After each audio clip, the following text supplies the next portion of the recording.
কয়েকদিন আগে আমার এক স্কুলের বন্ধুর সাথে দেখা। ছেলেটা চিরকালই পড়াশোনায় আমার চেয়ে পিছিয়ে ছিল, মাইনেও আমার অর্ধেক পায়। কিন্তু অবাক হলাম যখন শুনলাম সে কলকাতার বাইপাসের ধারে 1 কোটি টাকার একটা ফ্ল্যাট বুক করেছে। আমি অবাক হয়ে জিজ্ঞেস করলাম, কি রে, লটারি পেয়েছিস নাকি? ও হাসলো আর বলল, তুই টাকার জন্য কাজ করছিস আর আমি টাকাকে আমার জন্য কাজ করাচ্ছি। এটা ভাগ্য নয়, আসল কারণ হলো ধনীরা টাকা নিয়ে এমন কিছু গোপন নিয়ম জানে যা সাধারণ মানুষকে কখনোই জানতে দেওয়া হয় না।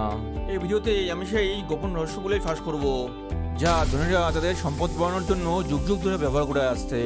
মনোযোগ সহকারে দেখুন, কারণ এই ভিডিওর 1 মিনিট মিস করা মানেও আপনার পকেট থেকে টাকা ছুঁড়ে ফেলে দেওয়া। আর শেষের গোপন সূত্রটি টাকার প্রতি আপনার দৃষ্টিভঙ্গি চিরদিনের জন্য বদলে দিতে পারে। চলুন বাস্তবতার দিকে তাকাই। আপনি চাকরি বা ব্যবসা করে মাস শেষে কষ্ট করে কিছু পয়সা জমান, আর সেই টাকা ব্যাংকের এফডিতে দেখে কিছুটা নিশ্চিন্ত হন। কিন্তু আপনি কি খেয়াল করেছেন আপনার জমানো টাকা আসলে দিন দিন কমে যাচ্ছে? ব্যাপারটা খুবই সহজ। ধরুন আপনি ব্যাংকে টাকা রাখছেন, কিন্তু মুদ্রাস্ফীতি বা ইনফ্লেশনের হার এমন জায়গায় যে আপনার জমানো টাকার আসল ক্রয় ক্ষমতা দিনে দিনে কমে যাচ্ছে। আজকের যে জিনিসটা আপনি 100 টাকায় কিনছেন, ইনফ্লেশনের কারণে 1 বছর পর সেটার দাম 107 থেকে 8 টাকা হয়ে যেতে পারে। কিন্তু আপনার ব্যাংকে জমানো টাকা কি সেই হারে বাড়ছে? ট্যাক্স বা অন্য খরচ বাদ দিলে বেশিরভাগ ক্ষেত্রে উত্তর হলো না। এটা একটা অদৃশ্য চোরের মতো, যা প্রতিদিন আপনার কষ্টার্জিত টাকা একটু একটু করে চুরি করছে, আর আপনি হয়তো টেরও পাচ্ছেন না। আর এই সময় ধনীরা আরো ধনী হচ্ছে। তারা টাকার খেলাটা বোঝে। তারা এমন কিছু সূত্র জানে যা আপনারা আমার মতো সাধারণ মানুষ জানে না, বা জানলেও প্রয়োগ করতে সাহস পায় না। আমাদের ছোটবেলা থেকে শেখানো হয় কঠোর পরিশ্রম করলেই সফল হবে। কথাটা আংশিক সত্যি। আসল সত্যিটা হলো, শুধু গাধার মতো খেটে আজ পর্যন্ত কেউ ধনী হতে পারেনি। আপনি যদি শুধু টাকার জন্য দিনরাত খাটেন, তাহলে আপনি সারা জীবন টাকার গোলাম হয়েই থাকবেন। ধনীরাও কঠোর পরিশ্রম করে, কিন্তু তারা টাকার জন্য পরিশ্রম করে না, বরং তারা এমন একটি সিস্টেম তৈরির জন্য পরিশ্রম করে যেখানে টাকাই তাদের জন্য 24 ঘন্টা পরিশ্রম করে। কিভাবে তারা এটি করে? এই উত্তর লুকিয়ে আছে কয়েকটা গোপন কৌশলে। সাধারণ মানুষ টাকা সেভ করে, ধনীরা টাকা ইনভেস্ট করে। এই দুটোর মধ্যে আকাশ পাতাল পার্থক্য। টাকা সেভ করে ব্যাংকে ফেলে রাখা মানে আপনি টাকাকে অলসভাবে বসিয়ে রাখছেন, যেখানে ইনফ্লেশন বা মুদ্রাস্ফীতির পোকা প্রতিনিয়ত তার শক্তি শুষে নিচ্ছে। অন্যদিকে ইনভেস্টমেন্ট মানে বিনিয়োগ মানে হলো আপনার টাকাকে এমন জায়গায় খাটানো যেখান থেকে টাকার অঙ্কটা সময়ের সাথে সাথে চক্রবৃদ্ধি হারে বাড়তে থাকবে। আমরা প্রায়ই তারকাদের বিশাল অঙ্কের সম্পদ কেনার কথা শুনি, যেমন ভারতীয় অভিনেতা অভিষেক বচ্চন, যিনি শুধু অভিনয় নয়, তার নিজস্ব স্পোর্টস টিম এবং অন্যান্য ব্যবসা থেকেও আয় করেন। তার আয়কে জমিয়ে না রেখে রিয়েল এস্টেটের মতো সম্পত্তিতে বিনিয়োগ করেন, যা ভবিষ্যতে তাকে আরও বেশি রিটার্ন দেবে। এটাই হলো অ্যাসেট বা সম্পদ কেনা। ধনীরা কৌশলগত বিনিয়োগের শিল্পটা জানেন। তারা শুধু এক জায়গায় সব টাকা না রেখে স্টক, রিয়েল এস্টেট, বন্ড এবং নতুন ব্যবসায় বিনিয়োগ করে। এখন শেয়ার বাজার, মিউচুয়াল ফান্ড বা এসআইপি অথবা জমি এবং সোনাতে বিনিয়োগের অনেক সুযোগ আছে। হয়তো আপনার কোটি টাকা নেই, কিন্তু আপনার জমানো টাকার একাংশ, অর্থাৎ প্রতি মাসে অল্প কিছু টাকা দিয়েও বিনিয়োগ শুরু করা সম্ভব।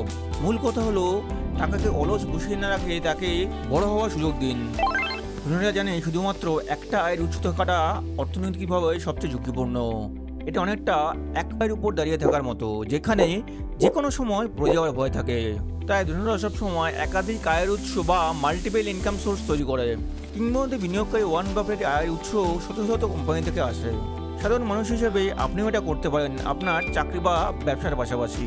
আপনার কোনো বিশেষ দক্ষতা আছে, যেমন লেখালেখি, গ্রাফিক ডিজাইনিং বা রিটেলার মার্কেটিং, তাহলে ফ্রিল্যান্সিং করে অতিরিক্ত আয় করতে পারেন। আপনার কি কোনো শখ আছে, যেমন রান্না করা বা ছবি আঁকা?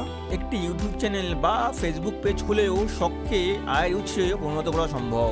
মূল ধারণাটাই হলো আপনার সময়ের একটি অংশকে ব্যবহার করে দ্বিতীয় বা তৃতীয় একটি আয়ের পাইপলাইন তৈরি করা। আর সেই বিশদ জানতে এই ভিডিওটা দেখতে পারেন। যদি এই পর্যন্ত ভিডিওটি দেখে আপনার মনে হয় যে নতুন কিছু শিখছেন, তাহলে এই ভিডিওটা লাইক করে আমাদের চ্যানেলটা সাবস্ক্রাইব করুন এবং আমাদের পরিবারের সদস্য হয়ে যান। আর আপনার কোন কৌশলটি সবচেয়ে বেশি ভালো লাগছে আমাকে কমেন্টে জানান। বিখ্যাত বই রিচ ড্যাড পুর ড্যাডের লেখক রবার্ট কিওসাকি একটি সহজ কিন্তু খুব দামি কথা বলেছেন। ধনীরা সম্পদ বা অ্যাসেট কেনে, আর মধ্যবিত্তরা কেনে বোঝা বা লাইবিলিটি, যা তারা ভুল করে সম্পদ মনে করে। সম্পদ হলো এমন কিছু যা আপনার পকেটে টাকা নিয়ে আসে, আর বোঝা হলো এমন কিছু যা আপনার পকেট থেকে টাকা বের করে নিয়ে চলে যায়। একটা সহজ উদাহরণ দিই। একটি গাড়ি যা আপনি শুধু ব্যক্তিগত ব্যবহারের জন্য কেনেন, সেটি হলো একটি বোঝা। কারণ এর পেছনে আপনার তেল, রক্ষণাবেক্ষণ আর ইন্স্যুরেন্সের জন্য ক্রমাগত টাকা খরচ হতেই থাকবে। কিন্তু এই একই গাড়ি যদি আপনি ভাড়ায় খাটান এবং তা থেকে প্রতি মাসে আপনার আয় হয়, তাহলে সেটি সম্পদে পরিণত হয়। একজন ধনী ব্যক্তি যখন কোনো বড় শহরের প্রাইম লোকেশনে একটি ফ্ল্যাট কেনেন, তখন তিনি এটিকে সম্পদ হিসেবে দেখেন, কারণ সময়ের সাথে সাথে এর দাম বাড়বে এবং তিনি চাইলে ভাড়া দিয়েও সেখান থেকে আয় করতে পারেন। বড়লোক হওয়ার সবথেকে গোপন এবং শক্তিশালী কৌশলটি হলো তারা নিজেদের জ্ঞানের উপর বিনিয়োগ করে। ধনীরা জানে যে তাদের সবচেয়ে বড় সম্পদ হলো তাদের মস্তিষ্ক।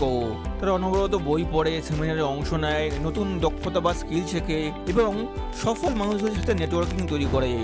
তারা অর্থ ব্যবস্থাপনা, ট্যাক্স এবং নতুন বিনিয়োগ কৌশল সম্পর্কে সবসময় আপ টু ডেট থাকে, কারণ তারা জানে আজ যে জ্ঞান তারা অর্জন করছে তা তাদের সারা জীবন ধরে চক্রবৃদ্ধি হারে রিটার্ন দেবে। জ্ঞান অর্জনের জন্য সবসময় অনেক টাকার প্রয়োজন হয় না। ইউটিউবে হাজারো শিক্ষামূলক ভিডিও আছে, অনলাইনে অনেক কোর্স বিনামূল্যে পাওয়া যায়। সফল ব্যক্তিরা অন্তত 30 মিনিট বই পড়েন বা নতুন কিছু শেখার চেষ্টা করেন। আপনি এই অভ্যাসটি গড়ে তুলতে পারেন। মনে রাখবেন, আপনি নিজের উপর যা বিনিয়োগ করবেন তার চেয়ে ভালো রিটার্ন আর কোনো কিছুতেই পাবেন না। এখন আপনার মনে হতে পারে এইসব তো বড় লোকদের ব্যাপার, আমার পক্ষে সম্ভব? উত্তর হলো 100% সম্ভব। শুরুটা করতে হবে একদম ছোট্ট থেকে, কিন্তু সঠিক মানসিকতা নিয়ে। আপনি চাইলে এই সহজ অ্যাকশন প্ল্যানটি ফলো করতে পারেন। নাম্বার 1, আপনার টাকার হিসাব করুন। একটি বাজেট তৈরি করুন। আপনার আয়ের একাংশ, ধরা যাক 20% বিনিয়োগের জন্য আলাদা করুন। এই টাকাকে সঞ্চয় ভাববেন না, ভাবুন এটা আপনার বিনিয়োগের পুঁজি। নাম্বার 2, আপনার প্রথম বিনিয়োগটি শুরু করুন। ভয় পাবেন না, মিউচুয়াল ফান্ড, এসআইপি বা শেয়ার বাজারে অল্প পরিমাণে বিনিয়োগ শুরু করুন। মাসে 500 বা 1000 টাকা দিয়েও শুরু করা যায়। মূল লক্ষ্য হলো বিনিয়োগ শুরু করা। নাম্বার 3, অতিরিক্ত আয়ের উৎস তৈরি করুন। আপনার দক্ষতার একটি তালিকা বানান এবং ভাবুন কোনটি ব্যবহার করে আপনি মাসে অন্তত কিছু অতিরিক্ত টাকা আয় করতে পারেন। আজই অর্থ ব্যবস্থাপনা বা বিনিয়োগ নিয়ে একটি বই পড়া বা ইউটিউবে একটি ভিডিও দেখার সিদ্ধান্ত নিন। জ্ঞানই আপনার সবচেয়ে বড় শক্তি।